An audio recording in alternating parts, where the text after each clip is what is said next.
All right, people said I at least had to make this a trilogy, so welcome to part 3 of fact-checking 10 lies you were told about Islam. All Time Tens is an enormously popular YouTube channel with more than 4 million subscribers, so you'd assume that they know what they're doing and that they're pretty careful about their top 10 lists. But as we saw in the first 2 parts, if you gave these guys a penny for their thoughts, they'd have to give you a refund. Listen to this All Time Tens narrator respond to the claim that ISIS represents Islam. In reality, ISIS is not just un-Islamic, it is anti-Islamic. And in the first 8 months of 2015, ISIS was responsible for the deaths of over 9,000 Muslims in Iraq alone. So ISIS is not only un-Islamic, it's anti-Islamic. Why? Because ISIS has killed lots of Muslims. What's the unstated rule here? If you kill Muslims, you can't be a real Muslim.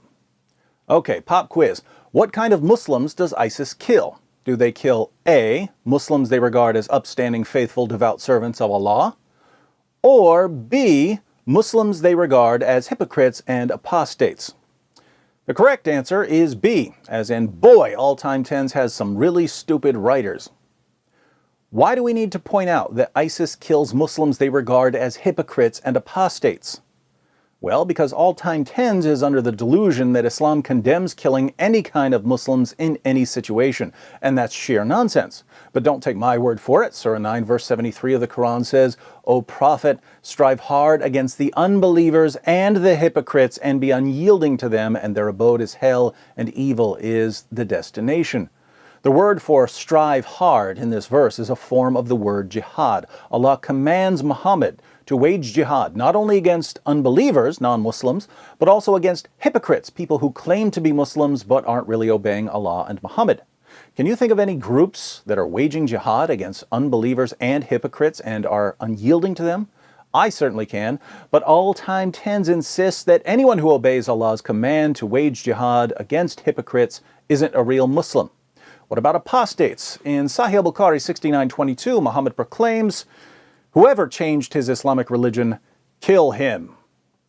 Now, when we think of apostasy, we think of someone renouncing his religion. But the Muslim sources are filled with warnings about doing things that show you're not a real Muslim.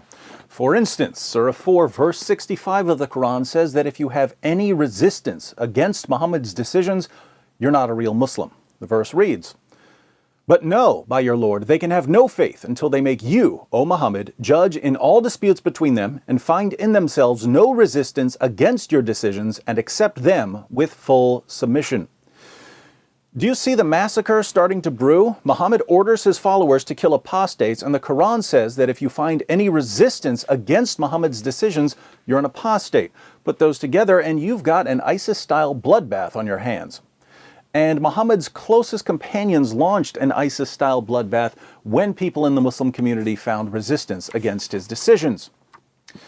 When Muhammad died, certain Muslims refused to pay zakat, alms in Islam, to the administration of Abu Bakr, the first of the rightly guided caliphs. Abu Bakr said that if they don't pay their zakat the way Muhammad taught, they're apostates. Sahih al-Bukhari 7284. Narrated Abu Huraira, when Allah's messenger died and Abu Bakr was elected as a caliph after him, some of the Arabs reverted to disbelief. Notice that the passage says that these people reverted to disbelief. It turns out that the people discussed in this passage simply weren't paying their zakat properly, and this was enough to put them in the apostate category.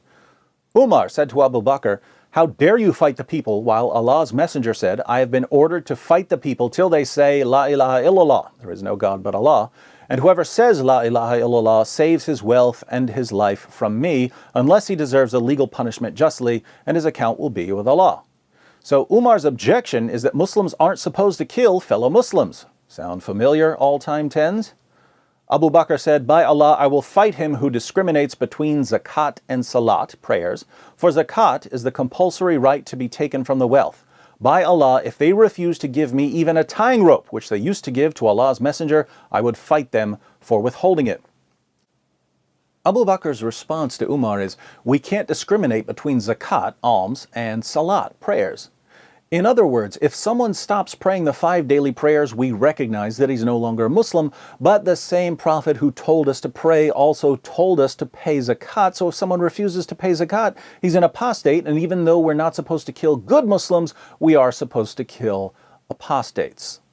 That's when Abu Bakr launched what are called the apostate wars, cleansing the Muslim community of hypocrites and apostates. Can you think of any Muslim groups today who are trying to cleanse their lands of hypocrites and apostates? I can, and it's no coincidence that the leader of the most familiar of these groups gave himself the name Abu Bakr al-Baghdadi, the Abu Bakr of Baghdad. So Abu Bakr killed Muslims he regarded as hypocrites and apostates, but the violence in the early Muslim community didn't stop there. Never stopped. Abu Bakr's daughter Aisha, famous for being Muhammad's child bride, eventually led an army against Ali, the fourth of the rightly guided caliphs. Their armies clashed at what's known as the Battle of the Camel.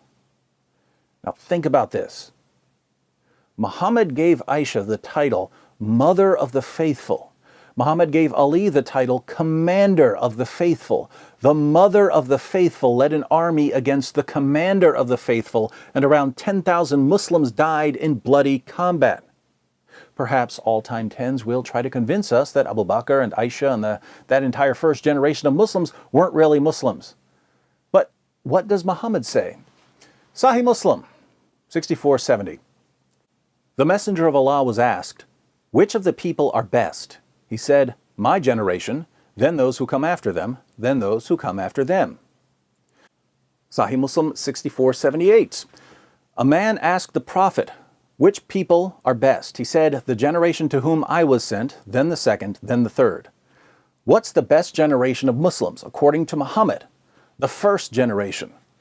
But the first generation of Muslims almost annihilated itself by butchering one another as hypocrites and apostates. And yet the brilliant scholars of Islam over at All Time Tens, along with politicians and reporters around the world, tell us that ISIS isn't Islamic because ISIS kills Muslims whom they happen to regard as hypocrites and apostates.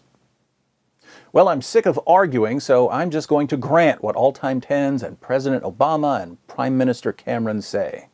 If you kill Muslims of any kind, you're not a Muslim. But let's follow this claim through to the logical conclusion. The first generation of Muslims killed Muslims, so the first generation of Muslims weren't really Muslims. And Muhammad said that those Muslims were the best Muslims ever. If the best Muslims ever weren't even Muslims, then there are no Muslims and Islam is a dead religion. So, in their effort to rescue Islam from criticism, All Time Tens ends up obliterating Islam and insulting all Muslims. Great job, All Time Tens. Remind me never to get on your good side.